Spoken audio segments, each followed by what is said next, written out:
मैंने अपने मोहल्ले के एक पकोड़े बेचने वाले चाचा से पूछा, आज़म चाचा कल मेरे घर में अफ्तारी है, 50 लोग होंगे तकरीबन, पकोड़े और समोसे चाहिए, आपको मैं कितना एडवांस दे दूं? आज़म चाचा ने मेरी तरफ देखा और सवालिया नज़रों से मुस्कुराए। बेटा कितने पैसे दे सकते हो?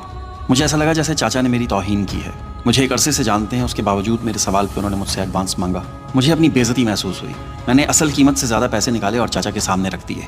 चाचा जी ने वो पैसे उठाए, मेरे हाथ में थमाते हुए कहा कि वो सामने एक बूढ़ी औरत खड़ी है, सड़क पार करके ये पैसे उसको दे आओ और कल आके अपने पकौड़े और समोसे ले जाना। बेटा तुमने मेरी परेशानी हल कर दी। अफ्तारी का वक्त करीब था और मेरे पास इतने पैसे नहीं थे कि मैं उस सामने खड़ी बूढ़ी औरत की मदद कर सकूं। अब बेचारी चंद दिन सहरी और अफ्तारी की फ़िक्र से आज़ाद हो जाएगी। चाचा की ये बात सुन के मेरे जिस्म में एक ठंडी सी लहर दौड़ गई। मैंने कहा, चाचा वो कौन है आपकी? चाचा जी ने गुस्से से कहा, वो मेरी माँ है, मेरी बेटी है और मेरी बहन है। तुम पैसे वाले क्या जानो रिश्ते क्या होते हैं। जिन्हें इंसानियत की पहचान ही नहीं रही, उन्हें रिश्तों का भरम क्या पता। वो बूढ़ी औरत सड़क के उस पार पिछले 3 घंटे से खड़ी है, ना वो मांग रही है और ना ही कोई उसे दे रहा है।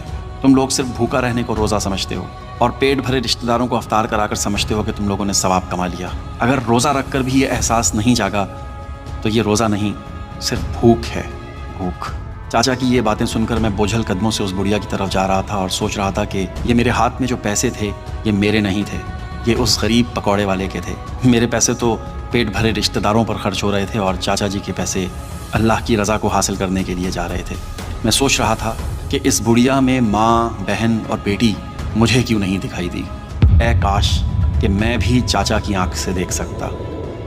ऐ काश कि तमाम साहिब हैसियत लोग भी इसी आंख के मालिक होते।